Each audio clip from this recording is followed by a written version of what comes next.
Cigarettes, शीशा, chewable tobacco और electronic cigarettes, कितनी नुकसानदेह है सारी चीजें? ये सारी नुकसानदेह हैं। सर ये जो इलेक्ट्रॉनिक सिगरेट्स, वेप वगैरह होता है, ये भी इक्वली नुकसानदेह हैं। इक्वली नुकसानदेह।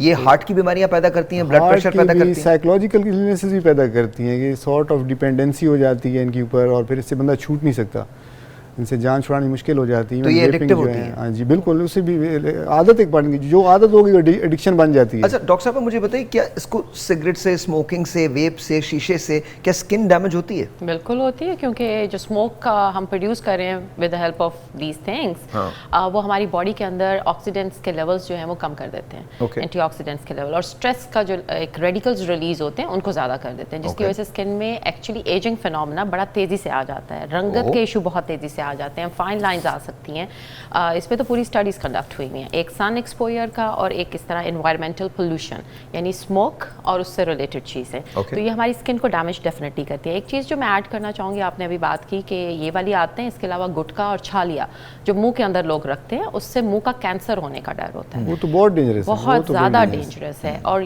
जितने निकोटीन वाली चीज़ें हैं, ये भी सारी कार्सिनोजेंस हैं। कार्सिनोजेन का मतलब ये है कि ये कैंसर कर सकती हैं, और कैंसर भी मुख्तलिफ एरियाज़ का, जिसमें इवन मसाने का कैंसर भी हो सकता है।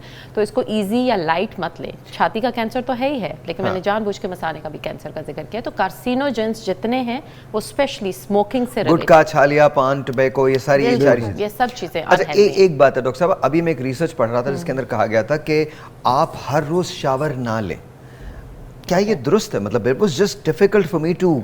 अच्छा, अब इसमें दो स्कूल ऑफ थॉट हो सकते हैं। एक ये है कि जिन लोगों की स्किन एक्सेसिवली ड्राई हो जाती है, अगर वो बहुत गर्म पानी से हर रोज शावर ले रहे हैं तो उनकी स्किन और ज्यादा ड्राई हो जाती है। वो कहते हैं आपके जो स्किन के ऑयल्स होते हैं वो खत्म हो जाते हैं। ऑयल ग्लैंड जो है वो ऑयल बना रहा है, लेकिन अगर आप सख्त गर्म पानी से उसको धो लेंगे स्किन को, तो स्किन के ऊपर से वो ऑयल उतर जाएगा। जिस तरह प्लेट को रखें सख्त गर्म पानी के नीचे, ठंडी प्लेट को, तो गर्म पानी उसको वाइप ऑफ कर देगा, लेकिन ठंडा पानी उस ऑयल को नहीं उतार सकेगा।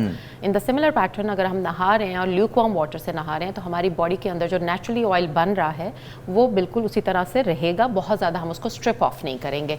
लेकिन एज के साथ साथ क्या होता है कि हमारे वो ऑयल ग्लैंड्स ऑयल बनाना ख़त्म कर देते हैं या कम कर देते हैं। तो फिर हमें बाहर से मॉइस्चराइजेशन की ज़रूरत है। तो हमें जब भी क्विक शावर एक तो लेना चाहिए, बहुत देर जो पानी में रहना, या पानी के मतलब कई बच्चों को भी शौक होता है, वो भी ठीक नहीं है, और इसी तरह बहुत देर गर्म पानी से नहाना वो बिल्कुल ठीक नहीं है। आपका बॉडी का जो ऑयल प्रोड्यूस हो रहा है हम उसको खुद ही से ख़त्म कर रहे हैं और बाहर से रिप्लेनिश नहीं कर रहे। तो ये दोनों चीज़ें बहुत इंपॉर्टेंट है। ओके, वेरी क्विकली, जब बाल गिरना शुरू होते हैं तो क्या सिम्टम्स होते हैं?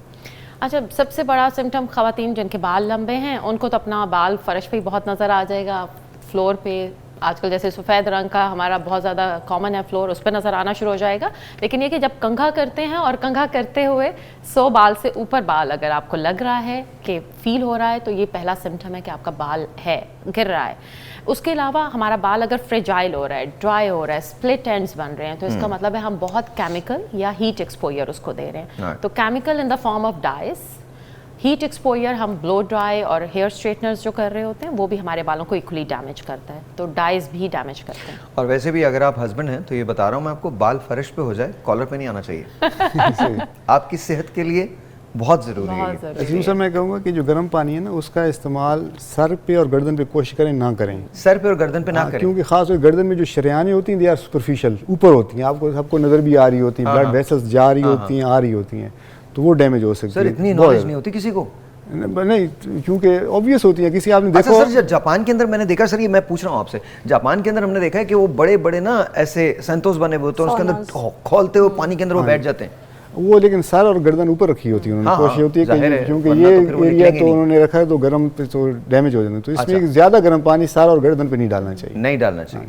ओके ओके, कुछ आप ऐड करना चाहती हैं? अच्छा, तो हम सिम्टम्स की बात कर रहे थे, सिगरेट की बात कर रहे थे, इसकी बात, हमारे यहाँ जो सेकेंड हैंड स्मोकिंग है वो कितनी बुरी होती है? पैसिव स्मोकिंग की बात कर रहे हैं, पैसिव स्मोकिंग इक्वली बुरी है, वो भी उस तरह जा रही है, अंदर जो निकोटीन जा रही है इनहेलेशन स्मोक से।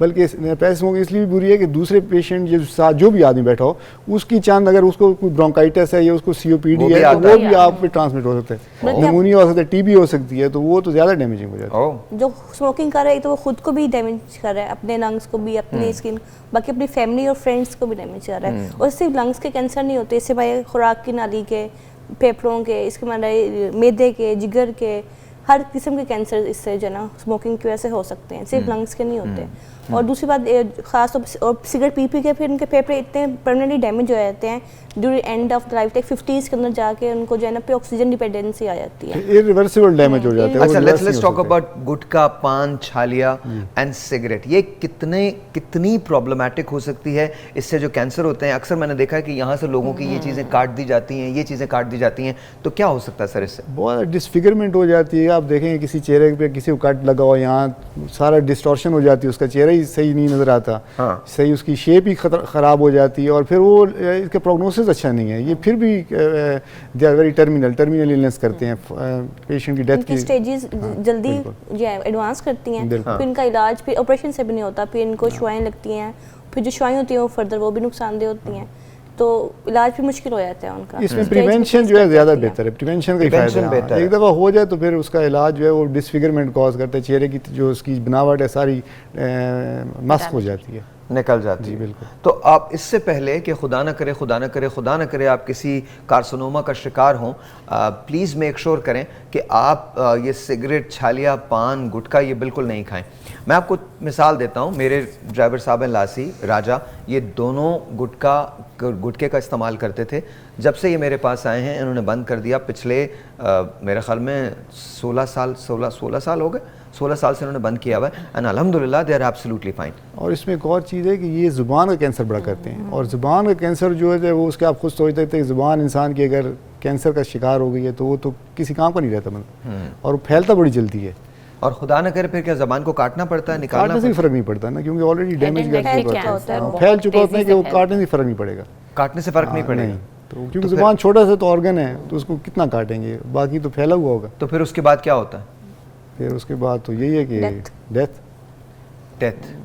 अच्छा देखें, वो एक शेर है, कुछ तो होते हैं मोहब्बत में जुनून के आसार, और कुछ लोग भी दीवाना बना देते हैं।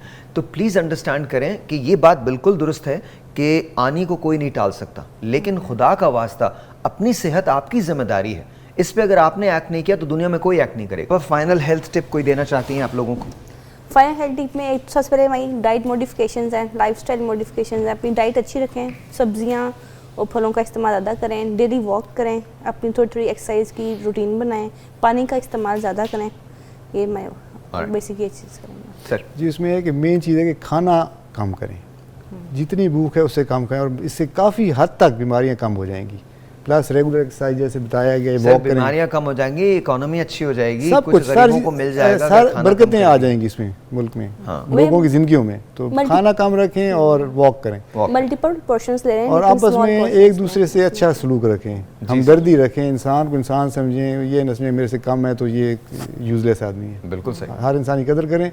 बाहर आप भी बहुत गए हैं, रह भी अमेरिका में हैं, बाहर जाएं तो ऐसे पता चलता है कि इंसान तो यहीं बसते